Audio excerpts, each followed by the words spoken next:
Rain hammered the tin roof of the farmhouse before first light. Daniel Harper stood on the back porch in his work coat, listening to the sound it made on the metal, the way it had made that sound every winter of his life. The cold came in off the mountains in long, flat waves, and the fields beyond the barn were invisible in the dark.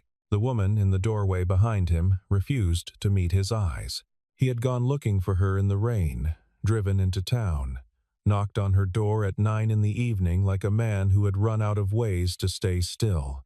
And now here they were, back at the farm, standing in the place he knew better than any other, and she was telling him something that took courage to say. Her hands smelled faintly of dish soap.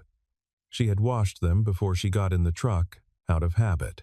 She said the words the way a person says something they have been carrying for years, and have finally decided to put down, not dramatically, not with tears, but with the flat precision of someone who has rehearsed this particular sentence many times, and always hoped they would not have to say it. I am not fit for any man. The storm moved across the valley. Daniel heard every syllable. She forced herself to continue. Her voice was steady. But I can love your children. He stood very still. He was not disappointed.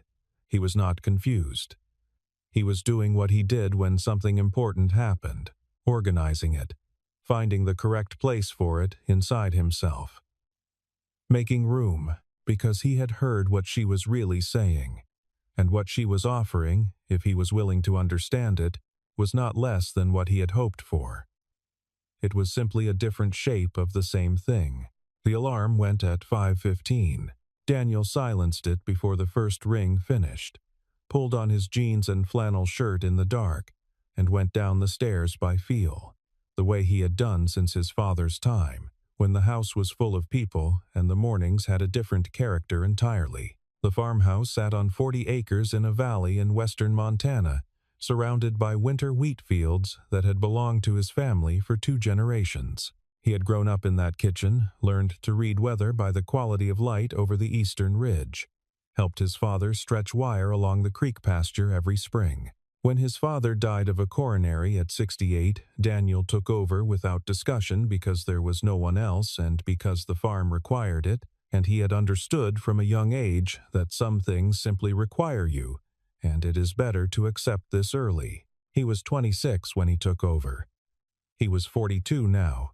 The farm was doing fine, which in Montana farm terms meant it was surviving the debt serviceable, the equipment aging but functional, the land producing what land in that valley was capable of producing. He did not complain about this. He had never expected ease, and ease had not materialized, and the two facts lived comfortably together. He lit the stove and put on coffee and started the pancake batter. The kitchen was cold until the stove got going. He listened to it warm up the tick and settle of the old iron while the batter came together. The table had 4 chairs. 3 years ago he had pushed the 4th against the wall beside the cabinet where he kept the dish towels. He told himself it was to make more room when the kids spread their homework out after school. He had not moved it back. Lily sometimes looked at it. He had noticed this and did not acknowledge it, because there was nothing useful to say. His daughter came downstairs in her socks, dragging a stuffed rabbit by one ear. Lily was 6, and she had her mother's dark hair and her mother's way of inhabiting a room, quiet but complete, as if she had decided exactly how much space she needed and had taken precisely that amount. She climbed into her chair, arranged the rabbit on the table, and asked if they were having the blueberry kind. Plain today. We're out of blueberries. She nodded. This was acceptable.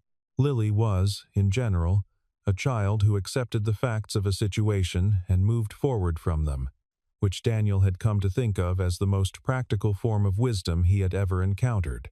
And the saddest. His son Ethan came down 10 minutes later, already dressed, backpack on, moving with the deliberate self-sufficiency he had been developing over the past year. He was 10, and something in him had shifted in the last several months, not toward sullenness, but toward interiority, a turning inward that Daniel recognized because he had done the same thing at that age when he began to understand that the world was larger and more complicated than it had previously appeared, and that understanding it was going to be his own responsibility. Ethan poured his own orange juice and sat and read the back of the cereal box. He always read whatever was in front of him. He could not help it. They ate.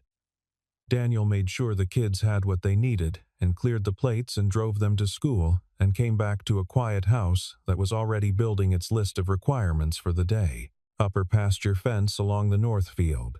3 posts rotted through and needing replacement. The tractor's hydraulic line, which had been seeping since October and which he had been managing rather than fixing because managing it was free and fixing it was not. The harness on the grain auger. The window in the equipment barn that let cold air in when the latch was not fully engaged. The dog, Walt, who was 10 years old and arthritic and needed to be helped down from the porch, step in icy weather, and who looked at Daniel each morning with an expression of ancient patience. He worked through it. He always worked through it.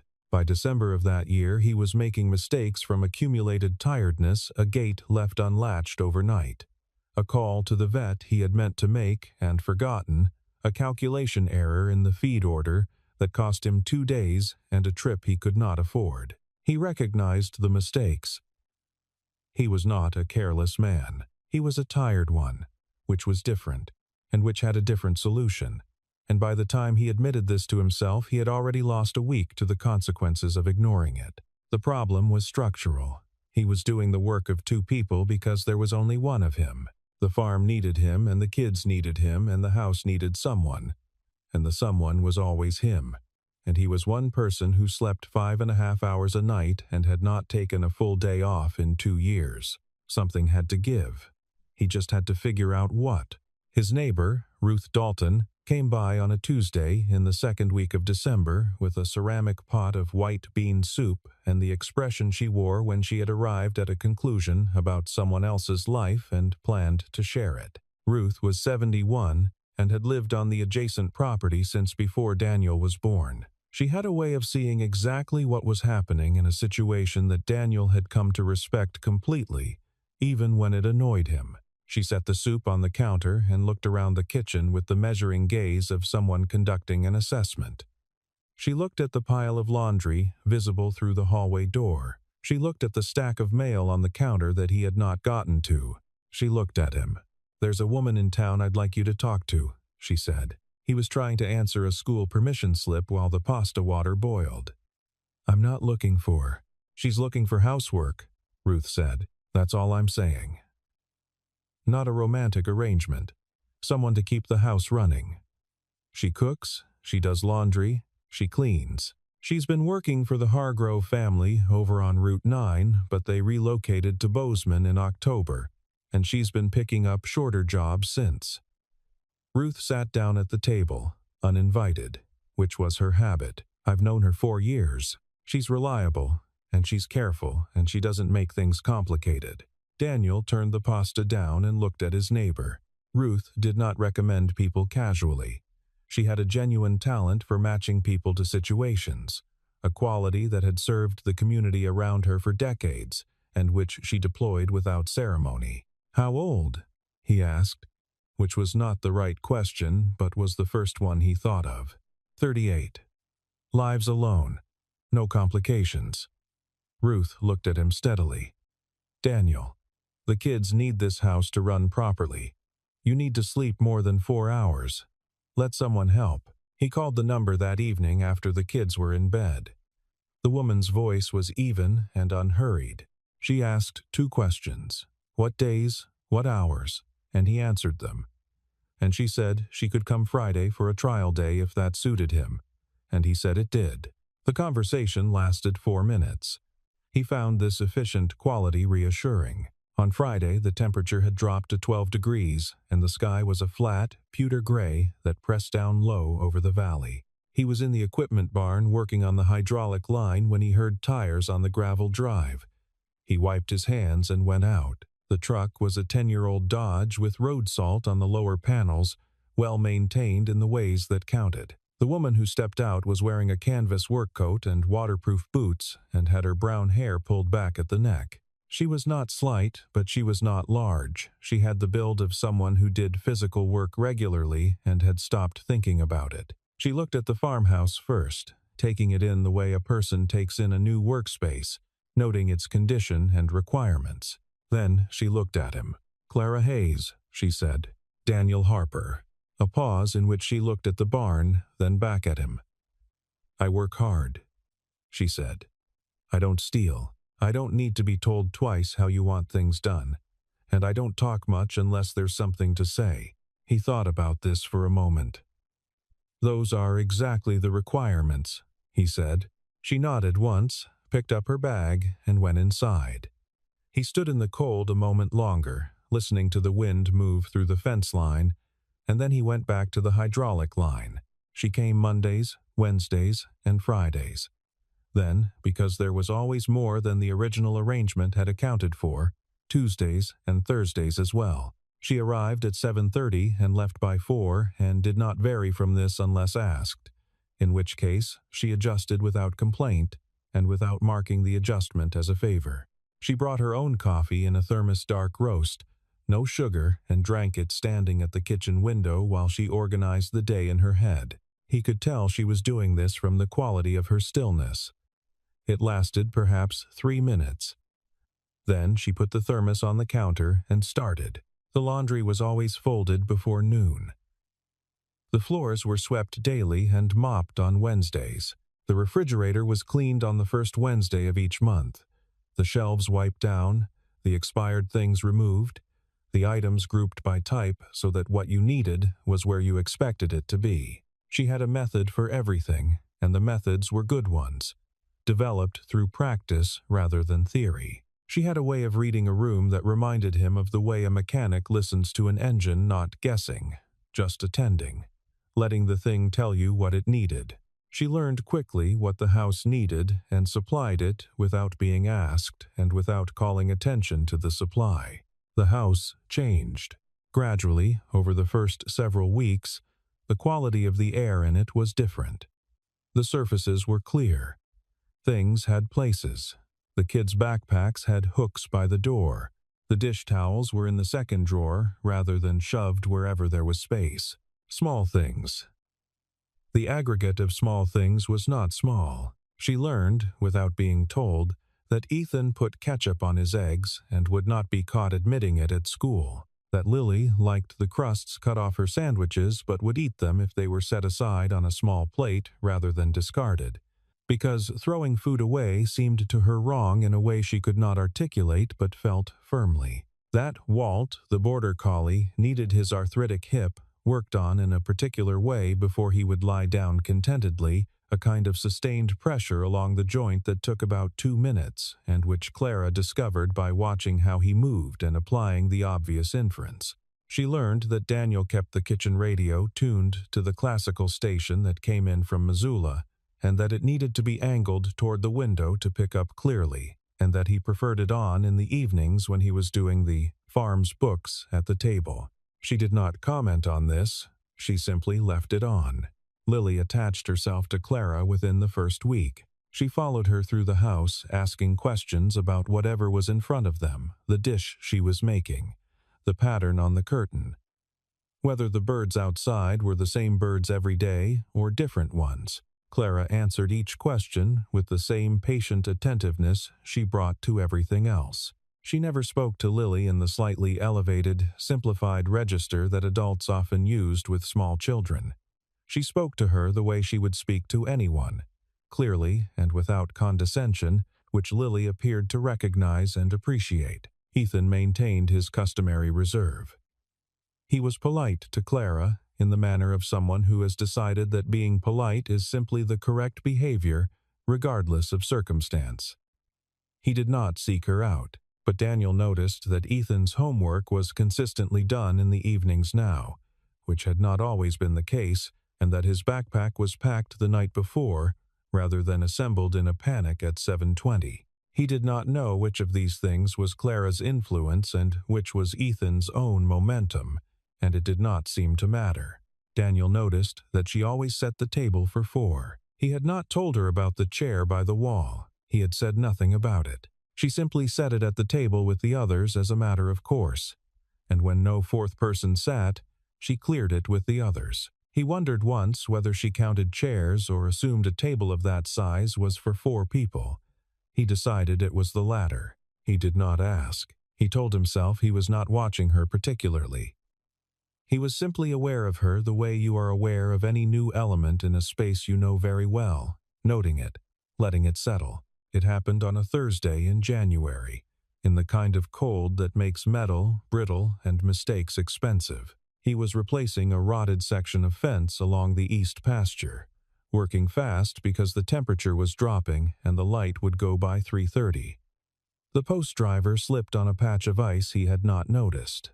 The handle came up sharply and caught his left hand between the iron weight and the top rail of the fence. He stood still for a moment. He held the hand against his coat and breathed carefully until the first wave of pain settled into something manageable, and then he started back toward the house. He was thinking, as he walked, about logistics. The kids' pickup time was 3:15.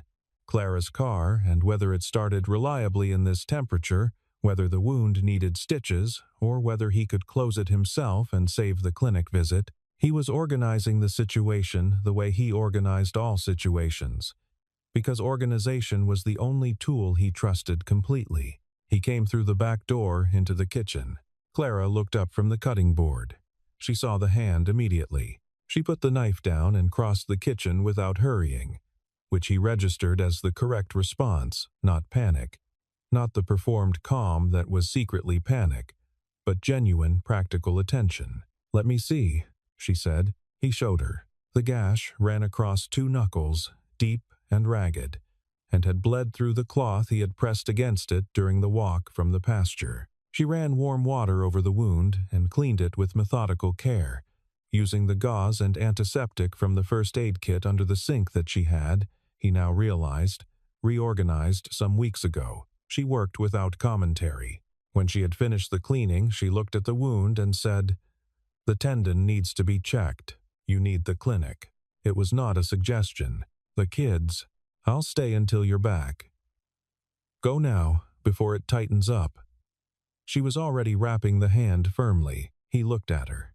She met his look directly, with the expression of someone who has made a decision and does not require endorsement of it. "I'll be back by 6, he said. "Fine." He drove to the clinic in town. The doctor confirmed 2 stitches and no tendon damage and told him to keep it dry and clean for a week, which was not particularly compatible with farm work in winter but was the medical advice regardless. He drove back in the early dark. The kitchen was warm and lit. He came through the door to find Lily at the table, drawing horses with the intense focus she brought to horse drawings specifically, and Ethan working through a math worksheet, and Clara at the stove finishing what turned out to be a beef and vegetable soup that he could smell from the doorway. "How many stitches?" Ethan asked, without looking up from the worksheet. 2. Dad had stitches, Lily told her rabbit, by way of explanation. On the counter, covered with a plate, was his dinner. He stood in the doorway for a moment. He had not asked for this. He had said he would be back by 6, and she had taken that as information and used it. He sat down and ate, and answered the kids' questions about the fence and the ice and the precise mechanism by which the post driver had slipped, and after dinner helped with the last of Ethan's homework and got both kids bathed and into bed. When he came back downstairs, Clara was finishing the dishes. "You didn't have to stay this late," he said. She looked at him briefly. The soup needed another hour. She said it as though that explained everything, and it did, and she handed him the covered plate from the counter and told him to eat while it was still warm. He sat at the table and ate, and she finished the dishes, and the kitchen was very quiet. He had felt loneliness before, in the years since his wife had left, a general, ambient loneliness, the kind that came from being alone too long. But sitting in the kitchen that night, with the evidence of another person's consideration all around him, he understood for the first time that the loneliness had been specific, not just the absence of company, the absence of someone who paid attention. February came in gray and heavy, the snow going wet and dense, the kind of winter that feels like it has decided to outstay its welcome. The fields were a dull expanse of gray-white, and the creek was loud with ice melt, running high along the lower pasture.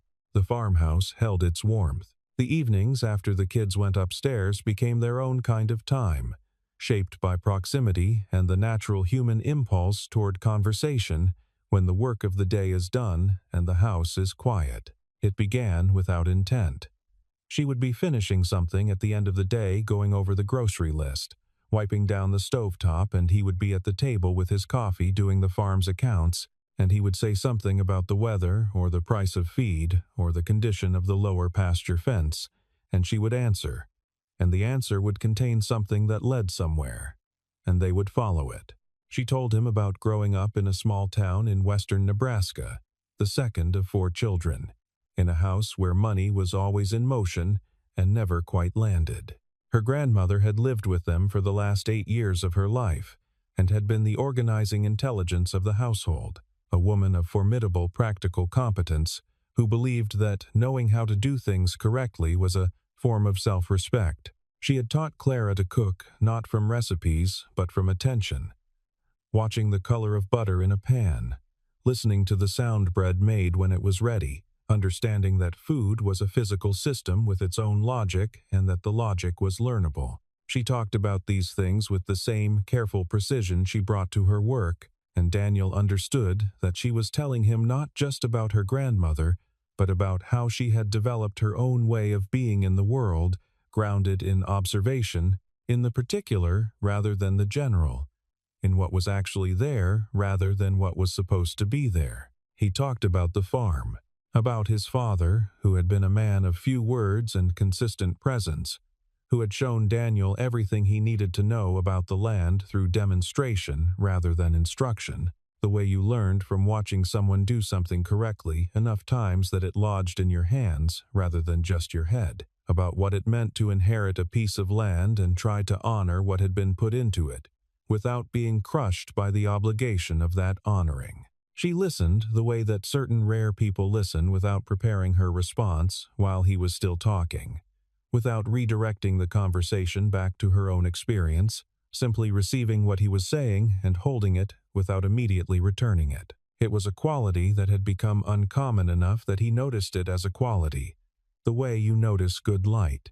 He did not fail to observe that she never talked about her own life in any current or direct way. The stories she told were all from before Nebraska. Her grandmother, a woman she had worked for in Billings who had been genuinely kind and had let her use the small library in the back of the house. Nothing about where she had been in the years before coming to the valley. Nothing about family she was in contact with. Nothing about friends, or what she did on the evenings and weekends when she was not at the farm. He did not push at this.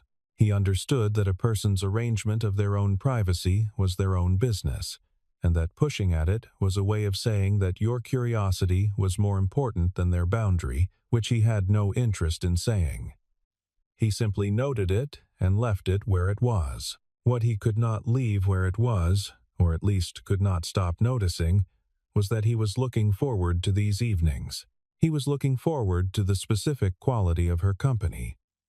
Her dry observations about things, her unwillingness to fill silence with noise, the way she sometimes smiled at something he said a moment after he said it, as though she was fact-checking the joke against her own experience before allowing the response. He found this deeply pleasant and somewhat inconvenient. He also noticed that the list of things he wanted to tell her was growing small things, farm things, the kind of incidental observations that accumulate in a day and have nowhere to go if there is no one to go to. The barn cat had delivered a litter in the hay bales. The creek had cracked its ice shelf overnight, and the sound had woken him at 3.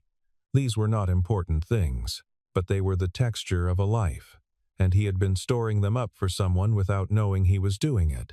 And now he knew who the someone was, and the knowing was both simple and complicated. He stopped by Ruth's place on a Saturday in late February, ostensibly to return a casserole dish she had left at the farm weeks ago. Ruth made tea as if she had been expecting him, which perhaps she had, and they sat in her kitchen that smelled of wood smoke and the herbs she wintered on the south windowsill. He had not planned to ask about Clara. He was not sure how it came up. He said something about how the arrangement had been working out well, and Ruth looked at him with an expression that was careful and somewhat weighted. "She's had a hard time," Ruth said. She wrapped both hands around her mug. She was married.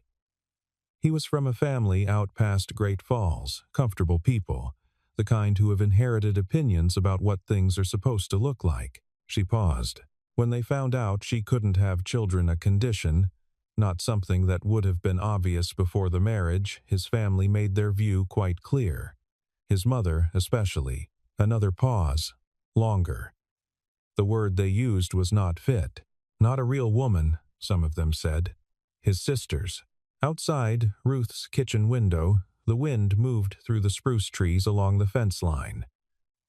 Daniel watched the branches. He didn't leave immediately, Ruth continued. He stayed long enough that she thought he might stay entirely. But he didn't disagree with his family either, which is its own answer. He filed in the spring. She was 32. She sold what was hers and moved to Billings, then here. Ruth looked at him directly. "She doesn't talk about it. I'm telling you because I think you need to know, not because she would want me to. Those are two different things, and I've decided the first one matters more right now." Daniel thanked her for the tea and drove back to the farm in the long afternoon light, the fields catching the last of the sun and turning pale gold along the ridgeline. He drove slowly. He was thinking about the specific vocabulary that had been used. Not fit. Not a real woman. He had heard these phrases applied to equipment, to land, to soil that lacked some particular quality necessary for a specific purpose. The phrases were about utility, about what a thing could produce. They were not about what a thing was.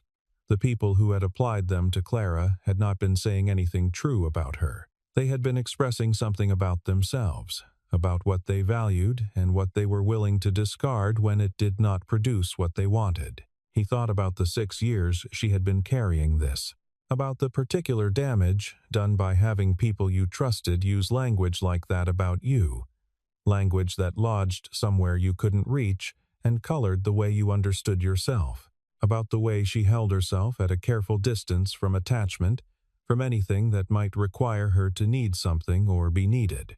He thought about the table always set for 4. He thought about how she was with Lily, the patience that was not performance, the attention that was not compensatory, but simply the natural expression of someone for whom caring for a child was something she was constitutionally suited to, regardless of what her body was or was not capable of. He thought about how Ethan, who did not warm to people easily or quickly, had begun in the past several weeks to direct occasional remarks at her in the dry, oblique way he had of indicating that someone had been admitted to his private category of people worth talking to. He drove home. He said nothing about any of it. He put it where it needed to go and let it settle. The school sent home a Mother's Day project the first week of March, weeks ahead of the actual date, in the efficient way of elementary teachers who prefer to get the difficult holidays organized early. Lily brought it home in her backpack without mentioning it at dinner, which was itself unusual, since Lily generally gave a detailed account of every school project within minutes of coming through the door. Daniel found out the following evening. He was in the living room when he heard Lily's footsteps on the stairs lighter than usual. Careful. She came through the doorway holding the card in both hands. It was made of heavy paper, folded in half, with a painted tulip on the front that was technically imprecise but clearly intentional. Lily had written something inside in her careful, still developing cursive. She went to Clara, who was in the kitchen finishing the last of the dinner dishes. She stood behind her and waited until Clara turned, and then she held out the card. "I made this for you," she said. Her voice was matter-of-fact, the tone of someone stating something that seemed to them obvious and not particularly requiring elaboration. Clara looked at the card. She looked at Lily's face, which was entirely open, no strategy, no performance, just the clear and uncomplicated certainty of a 6-year-old who has decided where her affection belongs and sees no reason to be coy about it. Something happened in Clara's expression that Daniel, watching from the doorway, could not precisely categorize. It was not a single thing. It was several things arriving at once, gratitude and grief, and something that looked like the sudden loss of whatever she had been using to hold herself together. She took the card with both hands. She held it with care, the way you hold something you do not want to damage. Then she said, very quietly, "You should give this to someone special, sweetheart." Lily blinked. Clara pressed her lips together. She looked down at the card for a moment, and Daniel could see that she was doing the thing she did when she needed to manage something that threatened to exceed management. The controlled breath, the steadying. She set the card carefully on the counter. "I need some air," she said. She said it to no one in particular, which was how you said things when you were about to leave a room because staying in it had become impossible. Lily turned to look at Daniel. Her expression was the expression of a child who has done what seemed to her obviously correct and has received a response she does not understand.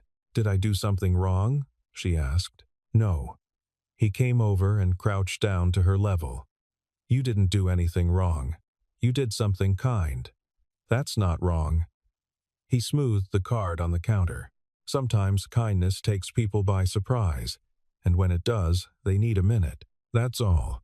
Lily considered this with the seriousness she brought to information that required incorporating. Then she picked up the card and went upstairs to put it on her dresser, which was where she kept things she considered important. Daniel got Ethan to supervise the bath and went to find his coat. He drove into town in the rain. It was 9 in the evening, and the streets were quiet, the wet pavement reflecting the streetlights in long orange streaks. He had not called ahead. He was not sure, exactly, what he planned to say. He only knew that she was somewhere alone with something she should not have to be alone with, and that going to her seemed more important than having a plan. Her house was at the edge of town, a small rental on a street with mature cottonwoods. The lights were on inside. He parked and walked to the door and knocked. She opened it after a moment. She was still in her work clothes. Her eyes were not red the way they would have been after prolonged crying. She was not a person who cried easily or who allowed herself to, but they had a quality about them that he associated with a specific kind of interior effort, the look of someone who has been holding a weight at arm's length for a long time and whose arms are beginning to fail. "She still has the card," he said. She put it on her dresser, between her horse drawing and the photograph of her grandmother. Clara looked at him. "Can I come in?" She stepped back from the door.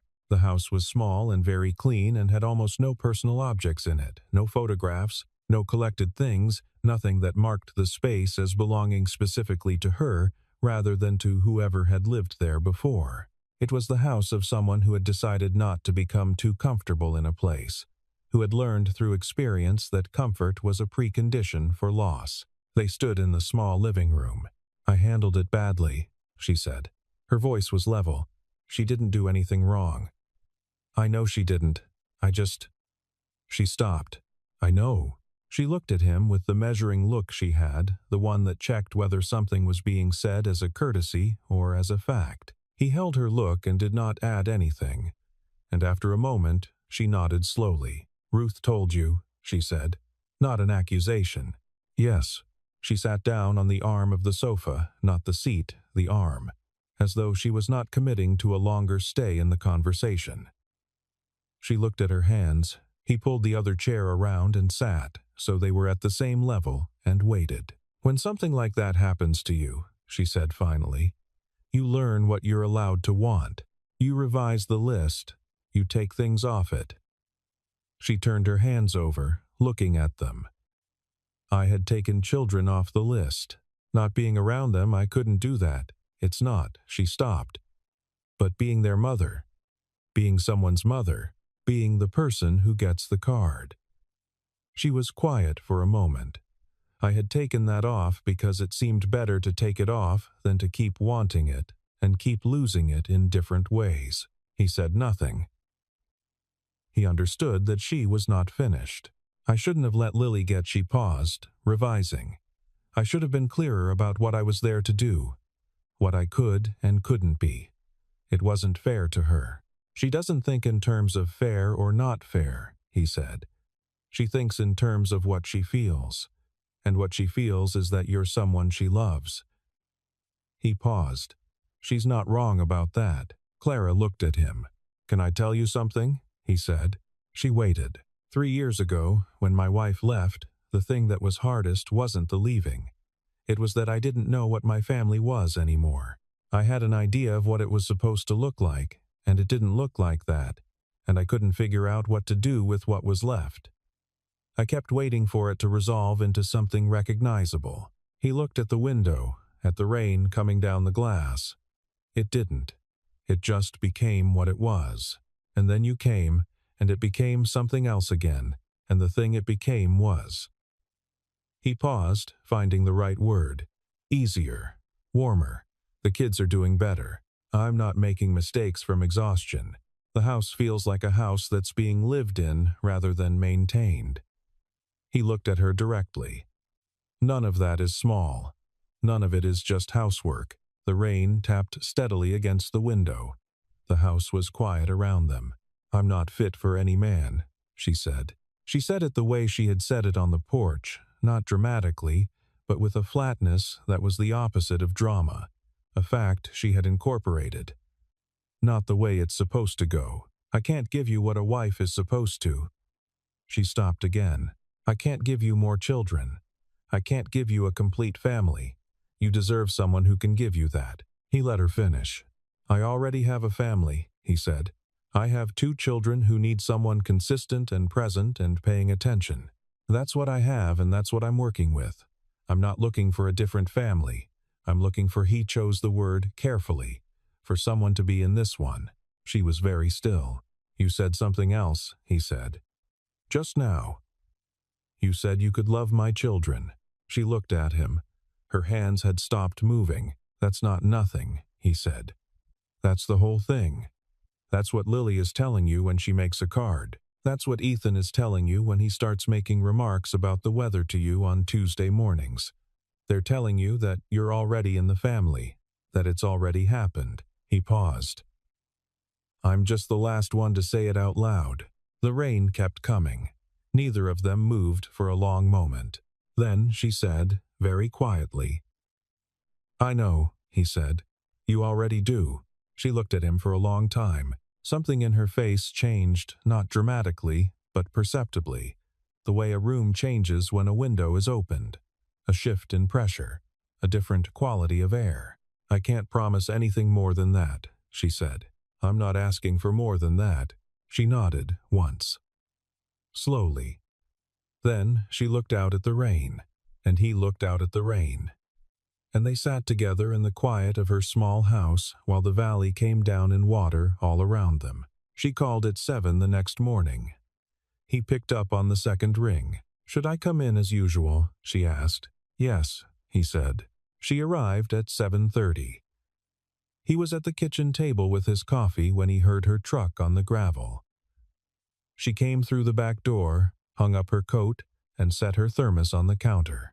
She stood at the kitchen window for the usual 3 minutes, looking out at the fields, the east pasture, the line of fence along the creek, the sky which was clear and cold and very blue. Lily came down the stairs. She stopped in the middle of the kitchen when she saw Clara.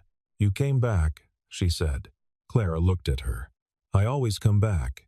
It was the first time she had said something about her own continuity in this house as a simple fact, rather than as something that remained to be decided. Daniel noted this. He did not remark on it. Lily handed her the rabbit, apparently as a statement of some kind, or perhaps as a gift of safekeeping, and went to climb into her chair. Clara set the rabbit on the counter with care and poured her coffee and started on breakfast. Ethan came down, looked at the kitchen in its ordinary morning arrangement, said, Eggs? In the interrogative tone he used when checking whether the world was still operating normally, received a confirmatory nod, and sat down. He opened his book. Daniel sat at the table and let the morning proceed. He was aware of something having shifted, though it was a shift too quiet to name precisely.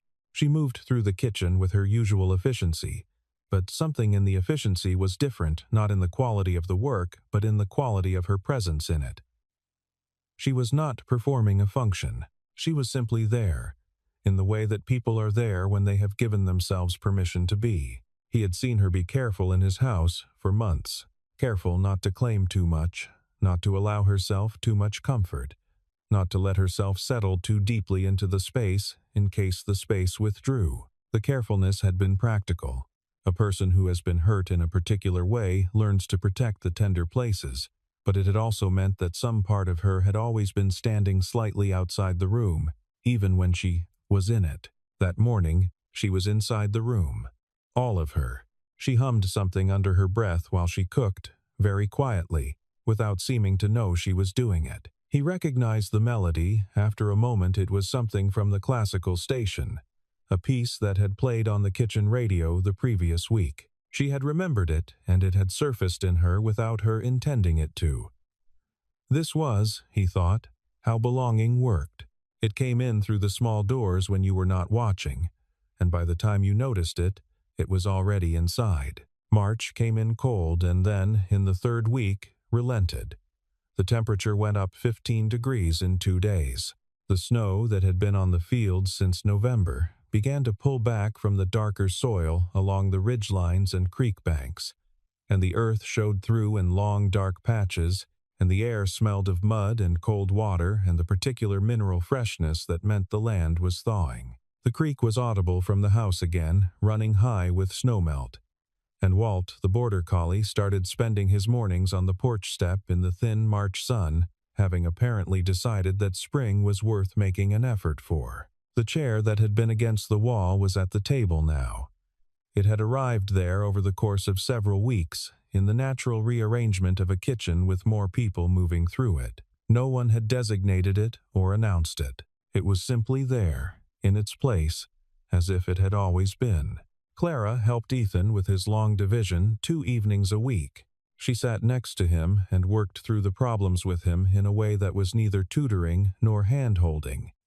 She simply sat with the problem alongside him and asked questions that directed his attention without answering for him. When he got something wrong, she said, "Look at that step again," and waited. And he found it himself. He had stopped dreading math, which was not nothing. In fact, which was considerable.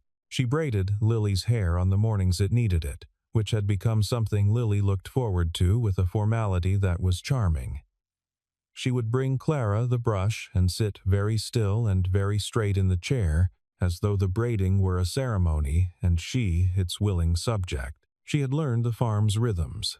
The gate along the south fence that needed checking after hard rain, the window in the equipment barn, the particular sequence in which the morning chores needed to happen to avoid conflict with the tractor's temperamental cold start. She noted these things and addressed them. She had stopped being a housekeeper who was performing a contracted service and become, instead, someone who cared about how things went, which is a different thing entirely and produces different results. Daniel did not put a formal name to what had happened. He did not think a name was necessary, or that it was his to assign. What he understood was that the house felt inhabited again, in the deepest sense of the word, not just occupied, but lived in, by people who were there on purpose and intended to stay. One morning in late March, he came downstairs before the alarm. 5 o'clock, the sky just beginning to gray at the eastern edge. The kitchen light was already on. Clara was at the stove making the blueberry pancakes, because the first blueberries of the season had appeared at the market in town, and she had bought them without being asked, knowing. Lily was distributing napkins with the solemnity of someone managing an important task. Ethan stood at the counter cutting banana slices with the 7-inch chef's knife, handling it carefully, the way Daniel had shown him, fingers curled, blade rocking. 4 plates, 4 glasses, 4 chairs.